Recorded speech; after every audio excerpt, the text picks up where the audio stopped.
皆さんこんにちは。ポルトガル在住のはるかです。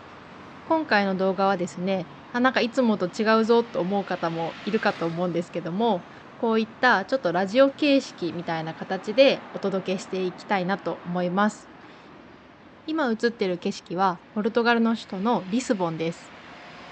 これから皆さんと一緒にリスボンの街をブラブラと歩きながら、ポルトガルの生活のことだったり、ポルトガルの旅行のことだったり、いろいろなことをお話しできたらなというふうに思っています。こうしてリスボンの街を歩いているので、私のリスボンのおすすめスポットなんかも紹介していきます。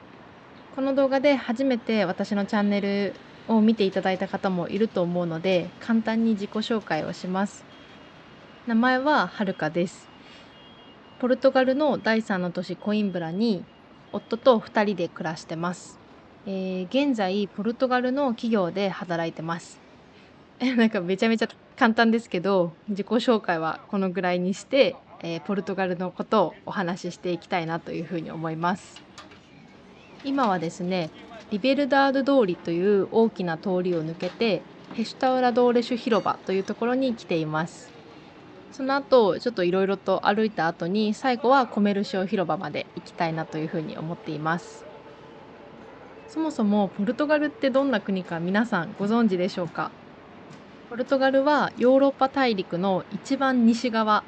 のスペインの隣にある国です。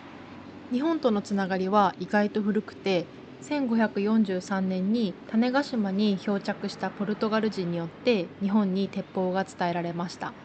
また現在私たちが普段何気なく使っているコップ、パン、ボタンなどといった言葉は実はポルトガル語から来ている言葉です。他にはスイーツとかコンペイト、カステラっていうのもポルトガルのお菓子が起源になっているものなので、そういったところを考えると意外とポルトガルと日本って縁があるんだなっていうふうに感じています。そうした深い縁はあるんですけども、ポルトガルと日本はすっごく距離が離れてるので、日本からポルトガルに旅行に来るのはなかなか簡単なことではないと思うんですけども、本当に素敵な国なので、ぜひ皆さんに来てほしいなというふうに思ってます。今の季節はですね、4月の中旬なので、暑すぎもせず寒くもなくっていう本当に一番いい季節だなというふうに思います。日中は半袖でいて全然問題ないですし、朝晩は少し冷えるので、軽い上着があったらいいのかなというような季節ですね。5月、6月ぐらいになると、もう天気も安定してきて、ほとんど晴れの日が続きます。日本の夏とちょっと違うのが、ポルトガルの夏は湿度が全然ないので、すごいカラッとしていて気持ちいいんですけども、直射日光が結構えげつないので、サングラスとか帽子があるといいかな。あとは日向にずっと居すぎないように日陰を歩きながらっていう風にするのが夏はいいんじゃないかなと思います。今は大きな中央の通りを少し離れて路地に入ってきました。この辺りはレストランやお土産屋さんが立ち並ぶエリアになっていて、結構客引きもされるかなっていうところです。旅行の時にレストラン選びって結構迷いませんか？私も結構迷うんですけど、このエリアのおすすめがあるので紹介しますね。左手にカーザド・アレンテージョっていうレストランがあるんですけども、ここは私は結構おすすめです。イスラムチックな内装とポルトガルらしいアズレージョっていうタイルで装飾された店内はすごい可愛らしいですし、料理のお値段もそこまで高すぎないので、カジュアルに楽しめるレストランかなというふうに思います。レストランの名前にもなっているアレンテージョっていうのがリスボンの南側にある地域の名前になっていて、そこの郷土料理のカルネ・ドゥ・ポルコア・アレンテジャーナっていう料理がとても美味しいので、ぜひそのレストランに行かれた方は食べてみてください。ポルトガルのレストランではスターターとメインっていう感じでメニューは分かれてるんですけども、私は大抵メインだけを頼んで普段食べてるかなという感じです。その理由がもうポルトガル料理ってとにかく量が多くて、スターターも食べてたらメインが食べれないっていうのもあるので、大抵メインだけ頼んでいて、もしメインも食べきれなかったら結構持ち帰りしたいですって言ったら持ち帰らせてくれるレストランも多いので、それを頼むのがいいかなと思います。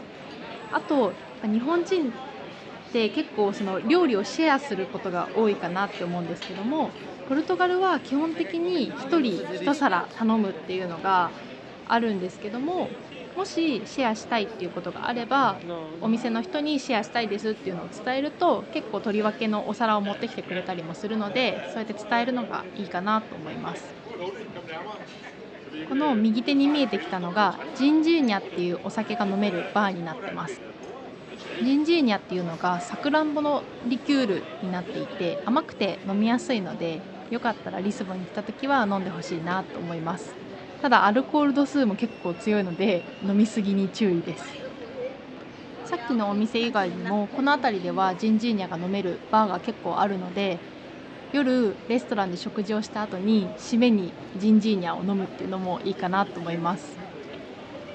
今目の前に見えている黒と緑のタクシー、わかりますか？このタクシーは流しのタクシーになっていて、私は普段は使わないです。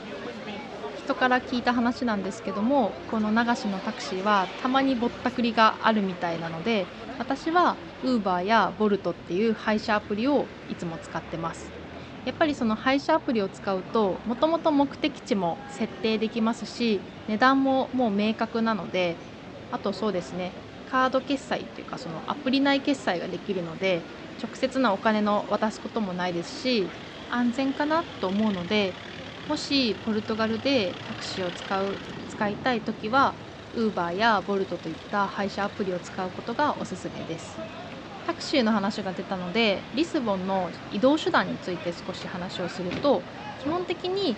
トラムとメトロとバスが走っているので、それに乗れば大体の観光名所には行けるかなというふうに思います。ただ金額的なことを言うと、3人以上だと意外とウーバーとかボルトっていう配車サービスの方が安かったりするので、グループで旅行される方は配車サービスの方がおすすめだったりします。今奥に見えているのがロッショー駅という駅で、この駅はメトロの駅ではなくて、上を走る鉄道の駅になってます。そうですね、シントラとか行かれる方は使う駅になります。そして今目の前に見えてきたのがロッシオ広場という広場になっていて、リスボンでも結構大きな広場です。広場の周りはカフェやレストラン、あとホテルとかですかね、結構立ち並んでる場所になっているので、いつでもこうして人が結構賑わってるエリアになります。小広場では結構イベントことがあるとこうして露店が立ち並ぶことが多いので、私も去年の12月にクリスマスの時期ですかね、クリスマスマーケットをやってる時にこのロッショー広場に来たんですけども、結構いろいろとポルトガルのグッズとかポルトガルの製品が見れるので結構楽しかったです。なので皆さんがもしポルトガル来られた時にリスボンでこのロシオ広場でそういったイベントがやってればいいなと思います。ただですね、このロシオ広場の周辺はちょっと夜になると治安が若干悪くなるかなっていうのがあるので、特に女性の一人歩き夜の時間はあまりしない方がいいかなというふうに思います。今目の前に見えてきたちょっとキラキラしてるお店なんですけども、これはリスボンだけじゃなくてポルトガルだと結構観光名所にある缶詰を扱ってるお店です。でポルトガルのお土産といえばイワシの缶詰が結構有名なので、あとこの中のキラキラした内装もいいので、よく観光に来た方がそこでイワシの缶詰を買われる方が多いんですけども、私はあんまりおすすめしません。その理由なんですけども、本当単純に値段が高いからです。イワシの缶詰の中身は本当にスーパーで売ってるものとほとんど変わらないので、なのにスーパーの値段と比べると本当7倍とか変わってくるっていうのがあるので、ぜひお土産にイワシの缶詰を買われる方はスーパーで買うのが一番いいかなというふうに思います。今私たちが歩いてるエリアなんですけども、バイシャっていう名前のエリアになっていて、バイシャはポルトガル語で低い土地っていうのを表す言葉になってます。なので今まで歩いてきた道は全部平坦な道だったかなというふうに思います。で、リスボンの観光だとこういう道が続いているのかなと思われる方もいるかと思うんですけども、答えは残念ということで、リスボンは本当に坂や階段が多い土地になっています。なのでこれから私たちはちょっとその坂を登って高いところに向かっていきたいなと思います。本当にどこを歩いててもこの坂っていうのが避けられないので、私はもう観光の時はもう必ずスニーカーで行くようにしてます。あとこの坂が多いのが、リスボンだけでしょうっていう思われる方もいると思うんですけども、これまた答えは残念ということで、第2の都市のポルトも坂ばっかりですし、私が住んでるコインブラも坂ばっかりですし、もうとにかくポルトガル観光には坂は避けられないです。なのでポルトガルの旅行の前には日本でちょっと歩くトレーニングをしておいた方がいいんじゃないかなと思います。ちょっとですね、この辺を歩いていたら、今左でギターを演奏してるお兄さんがめちゃめちゃ歌う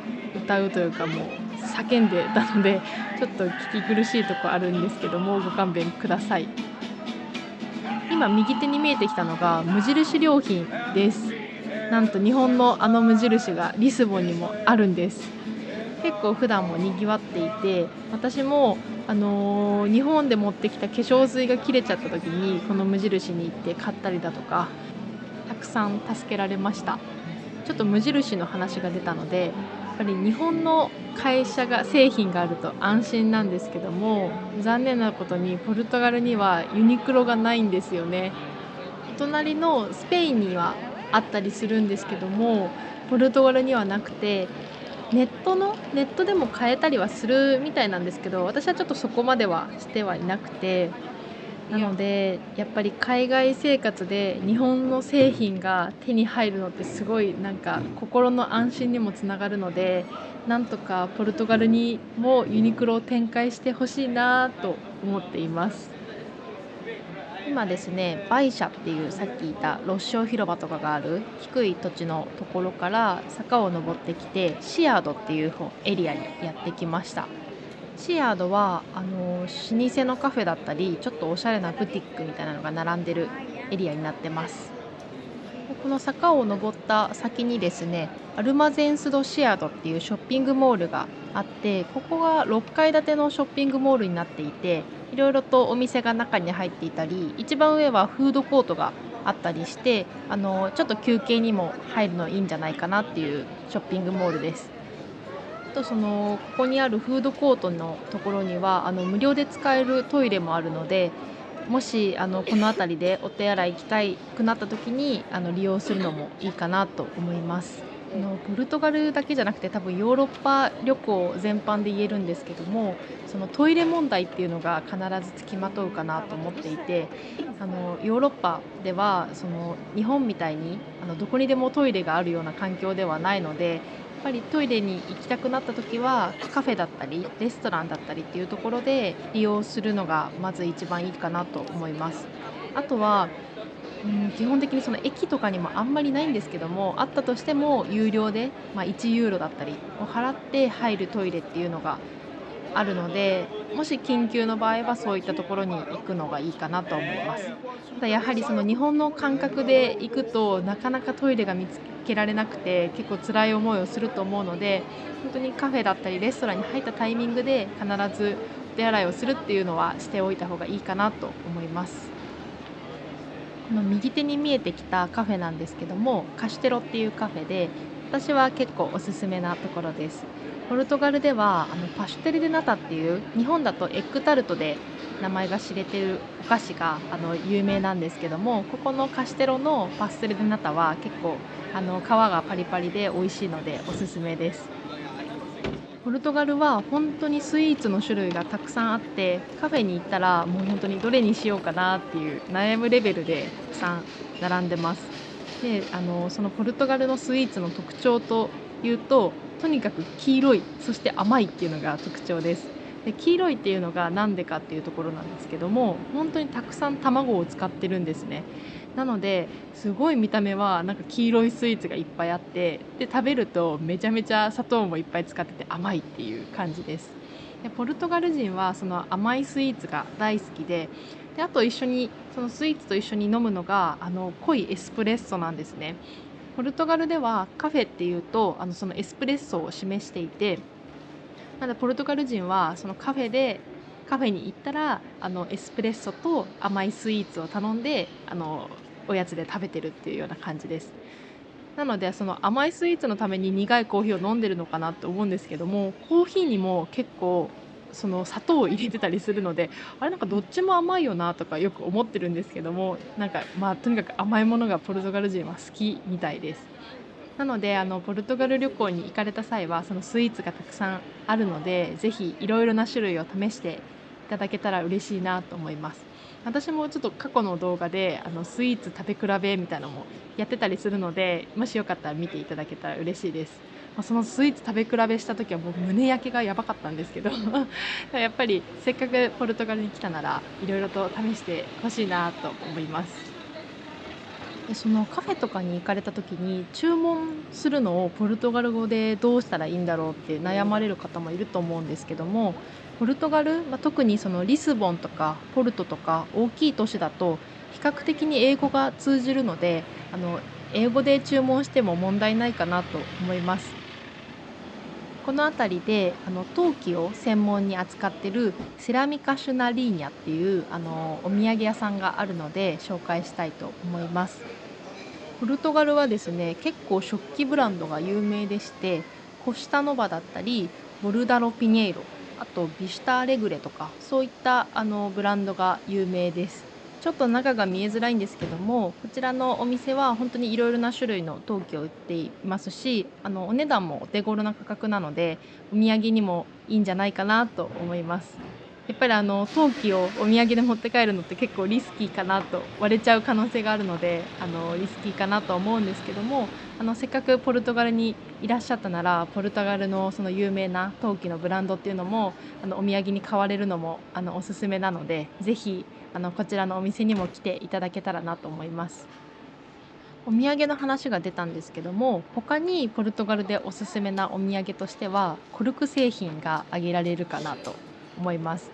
コルクってワインの栓に使われているもので、実はポルトガルが世界一の生産数を誇っているものなんですね。で、そういったコルクがそのワインの栓だけじゃなくて、カバンだったりポーチとかに使われているものがお土産屋さんで売ってるので、そういったものもポルトガルらしいお土産としてはおすすめです。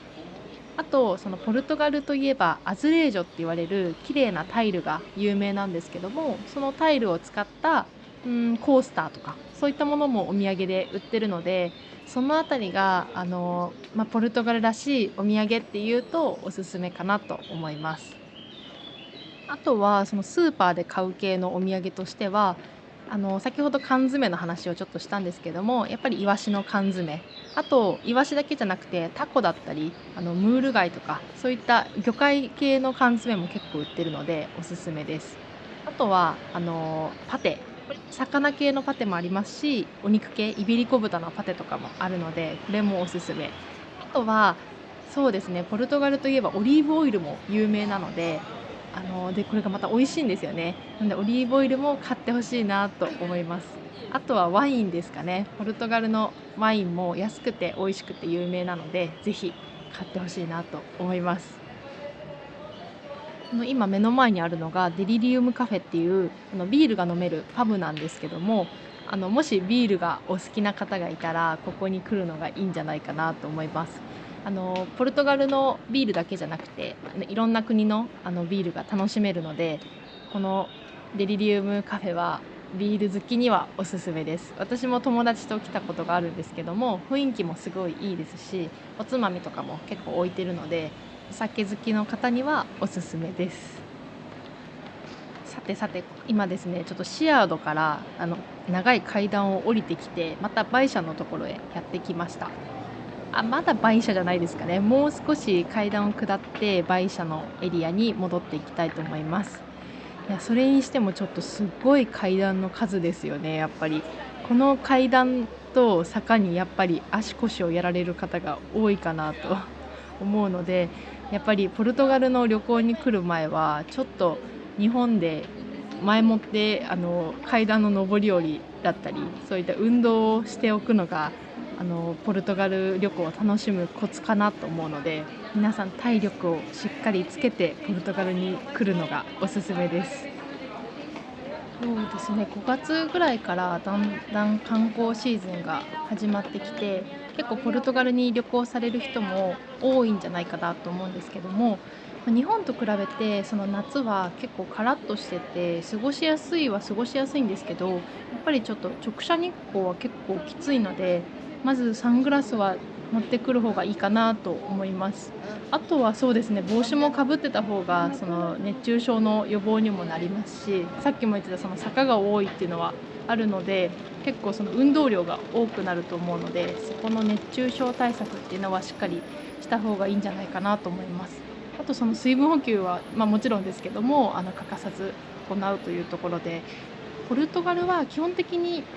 もちろん地域にはよるんですけども、基本的に軟水なので、日本人の方も水については日本と同じような形で飲めるかなと思います。あとですね、水道水が一応飲めるっていう風にはなってるんですけど、スーパーでミネラルウォーター買うのも全然高くないので、スーパーでミネラルウォーターを買って街歩きされる際は持ち歩くのがいいんじゃないかなと思います。私のおすすめのミネラルウォーターのブランドとしては、ルッソっていうのと、あとペナコーバっていうのがおすすめ、軟水ですごい飲みやすくておすすめなので、もしポルトガル旅行でスーパーでお水買われるときは参考にしていただけたら嬉しいです。リスボンでのその公共交通機関とか、ウーバーとかいうその配車アプリ以外の移動手段としては、今目の前から来てるトゥクトゥクとか、この走ってる、キックボード、電動キックボードが移動手段としては他にもあります。トゥクトゥクに関して言えば、時間でいくらみたいな風に決まってるみたいなので、この行きたいところを運転手さんに伝えると連れてってくれるっていう風なサービスになっています。坂が多いって話もしたので、トゥクトゥクで坂が多いエリアの観光地のエリアを駆け抜けるのもいいのかなと思います。で、電動キックボードに関して言うと、そうですね、もしよっぽどチャレンジャーじゃない限りはあまりお勧めしません。というのも、日本とは交通ルールが違いますし、走ってる車線も右車線を走るっていうのも違いますし、道路も結構デコボコしてるっていうのもあるので、怪我される可能性が高くなるっていうのもあるので、あんまり私はお勧めしないです。それでも試したいという方は本当に気をつけて試していただけたらと思います。今これが左手に見えてきたのがサンタジュシュタのエレベーターっていうエレベーターになっていて、この下のバイシャ地区と上にあるバイロアルトっていう地域があるんですけども、そこをつなぐエレベーターになっています。このエレベーター自体は20世紀に作られた結構歴史があるエレベーターになっていて、今でも現役で稼働しています。それでですね、この梅社から登るってなると、いつも今みたいな行列ができてるので、結構待ってから登らないといけないっていうのがあります。逆にですね、上から下に降りてくる分にはあまり並んではないので、もしエレベーターに乗りたいなっていう、その登る手段としてでなく乗りたいっていう方は、バイロアルトっていう上にある地域のところから降りてくるために乗るのはいいかなと思います。エレベーターの上には展望台があって、すごく眺めが綺麗なのでおすすめです。この辺りはお土産屋さんも多く立ち並んでるので、こういったマグネットもいいですよね。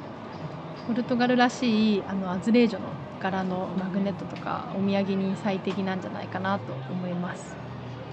今右奥にスターバックスが見えてきたんですけども、実はポルトガルスタバがめちゃめちゃ少なくて、このリスボンとかポルトにはあるんですけども、私が住んでるコインブラっていうその第3の都市にはスタバがなくて、最初すごい驚きました。多分理由はポルトガルすごいカフェ文化はすごくあるんですけども、そういったもう本当に地元のカフェコーヒーみたいなのが根強いので、スタバがあんまり発展しなかったんじゃないかなと思ってます。スタバでそのリスボンとかポルトガルの限定マグみたいのも売ってるので、それもお土産にいいなと思います。はい、今目の前に見えてきたのがアウグスタ通りというリスボンの一番大きな通りになります。ここの通りは本当レストランもいっぱいありますし、お土産屋さんとかカフェとかそういったところがすごく並んでるエリアになってます。で、本当に人も多いので、もうここが一番リスボンって感じの通りかなと思います。今は4月下旬なので、このぐらいの人通りなんですけども、この後、夏のシーズンがやってくると、ここも本当に人でごった返します。で、そういった時にやっぱりちょっと危ないのが、スリに遭うリスクが高まるっていうのがあります。なので、リュックで移動しないだとか、貴重品はすぐになんていうんですかね、取れる場所に置いとかないとか、大金は持ち歩かないとか、そういった、一般的なスリ対策っていうのはしっかりした方がいいと思います。ただヨーロッパ他のヨーロッパと比べると、ポルトガルは比較的治安がいい国とは言われてはいるんですけども、やっぱりこういった観光地で人が集まるところはどうしてもそういったスリのリスクはつきものなので、やっぱ楽しい旅行にするためにもそういった対策はしっかりして旅行に来るのがいいのかなと思います。今はアウグスタ通りから1本入った通りに来ています。本当に中央の通りを外れてもレストランとかお土産屋さんがいっぱいあるので、本当に歩いているだけでも楽しいかなと思います。で、ポルトガルのそのポルトガル料理についてお話ししてなかったかなと思うんですけども、ポルトガル料理は結構日本人の口に合うっていう風に言われてます。その理由が海鮮をよく使う料理が多いっていうのと、ご飯をよく食べる。で、あとは味付けが濃すぎないっていうのが日本人の口に合う理由なんじゃないかなと思います。ポルトガルは海に近いっていうのもあるので、魚だったりそういう魚介類が本当に新鮮で、素材そのものが美味しいので、シンプルに塩焼きみたいのをした料理が本当に美味しくて感動します。ちょっとポルトガル料理についてはここでは語りきれない部分があるので、過去におすすめの料理みたいなのもご紹介している動画があるので、よかったらそちらも興味ある方は見ていただけたら嬉しいです。ポルトガルの食材で一つだけ欠かせないのを皆さんにご紹介したいなと思います。それがバカリャウというものなんですけども、バカリャウは塩漬けした干しダラになってます。で、これが本当にポルトガル人にとってはもうソウルフード、国民食って言われるぐらいみんな食べてますし、クリスマスとかのイベントでも食べる料理になってます。で、その干しダラを使って料理を作っていくんですけども、そのレシピがもう365以上あるっていう風に言われていて、なんで1年間毎日違うレシピでバカリャウの料理が食べれるっていうぐらい、本当にポルトガルの国に根付いてる食材になってます。で、そのバカリャウっていうのはもともとたどると、大航海時代、ポルトガルが船で世界中を旅したあの時代に保存食として使われていた食材だそうで、本当にそんな昔からポルトガル人の食生活に根付いた食材になっているので、バカリャウ料理はポルトガルに来たら絶対食べてほしいなというふうに思います。ポルトガルに旅行に来た方は、まず最初にリスボンに来られる方が多いんじゃないかなと思います。リスボンで何日あるかにもよるんですけども、リスボンの周辺にもおすすめの観光地があるので、少しご紹介したいと思います。まず一つ目がシントラっていう場所なんですけども、シントラはもともとポルトガルの王様の避暑地として愛された町で、町全体が世界遺産にも登録されているすごく人気の観光地です。リスボンからは電車で40分ぐらいで行けるので、日帰りにもすごくいいところかなと思います。で、シントラに行ったらそのままロカ岬っていうユーラシア大陸の最西端の岬があるんですけども、そこにも合わせていくのがいいかなと思います。ぱり日本ってすごいもう極東って言われてるぐらい東の果てじゃないですか。その人がなんかユーラシア大陸の西の果てに立つと、なんか遠くまで来たなっていう気分になれるので、ぜひシントラに行ったら合わせてロカ岬まで行くのがいいのかなと思います。あとおすすめなのがカシュカイシュっていう街なんですけども、もし海が好きっていう方がいたら、ぜひ行ってほしいところです。カシュカイシュもリスボンから電車で40分くらいで行ける場所なので、本当にポルトガルらしいビーチを楽しむには最適な場所かなと思います。本当にですね、ただ海を眺めてビールを飲むだけで、本当に幸せな気持ちになれるので、ポルトガルの海おすすめです。ただ日本と違うのが、海水の温度がすっごく冷たくて、びっくりします、本当に。なんでこんな温度でみんな入れるんだろうってぐらい冷たいので、日本人の方はもし海に入るときはちょっと心して入った方がいいかもしれないです。ただビーチでのんびりっていうのはできるので、もし海が好きな方はカシュカイシュに行くのもおすすめです。リスボンのちょっと象徴的なものとして、黄色いトラムがあるんですけども、今回歩いてて全然トラムと出会えませんでした。ただ本当に街歩きしてるだけでも何回もトラムに普通だったら会えると思うので、皆さんがもし街歩きしてる時は絶対会えるはずです。ただ今回なぜか会えませんでした。で、トラムがおすすめなのが28番トラムっていうのがあって、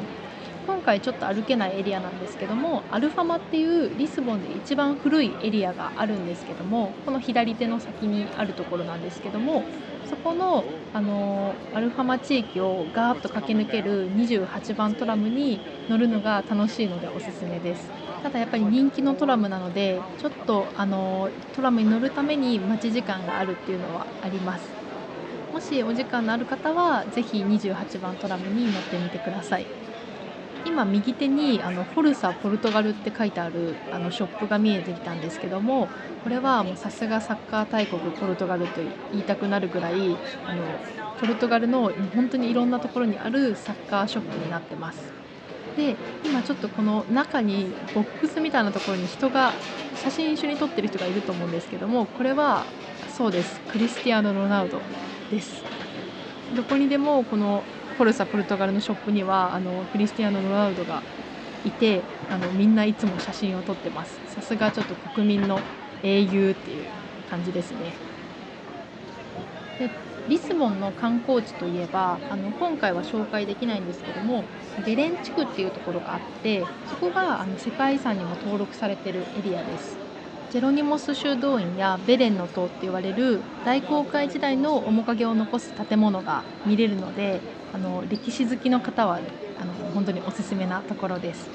ただちょっと今いるこのバイシャとかそういうエリアからは少しだけ離れてるので、バスで行ったりだとか、あとはウーバーで行ったりだとかっていうところでちょっと距離が離れてるのでご注意ください。で、そのベレンのエリアには、パステル・デ・ベレンっていう美味しい、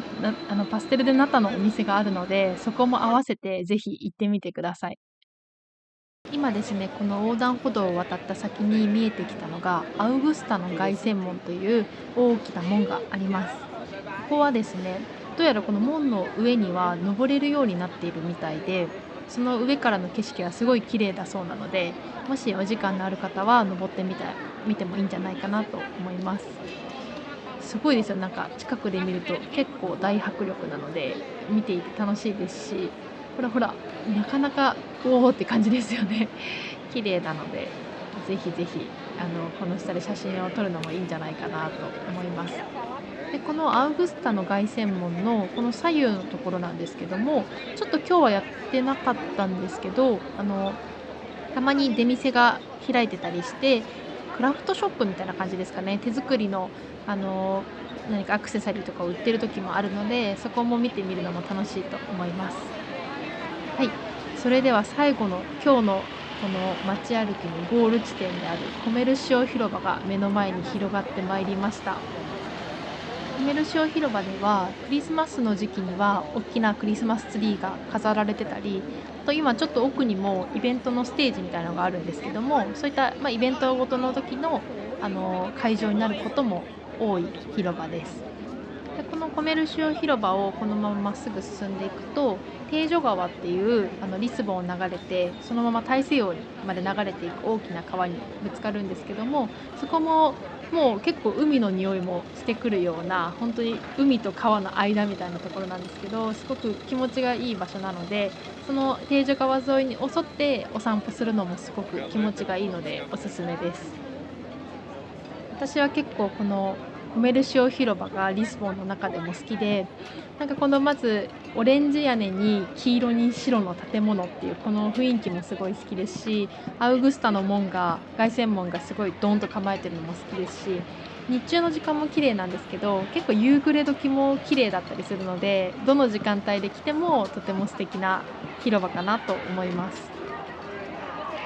今なんかちょっと声が聞こえてきてるんですけども、先になんか学生の集団みたいなのがいて、これ私が住んでるコインブラのコインブラ大学でもたまに見る光景なんですけど、おそらく上級生が下級生をなんかしごいてるというか、の光景で、あ、ポルトガルもこういうところってあるんだっていうのを知ったところです。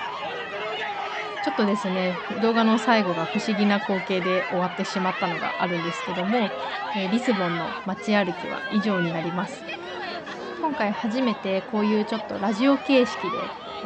動画を作ってみたんですけども、率直なご感想をコメント欄でいただけたら嬉しいなと思います。それでは最後まで本当に動画を見ていただいてありがとうございました。また次の動画でお会いしましょう。チャオ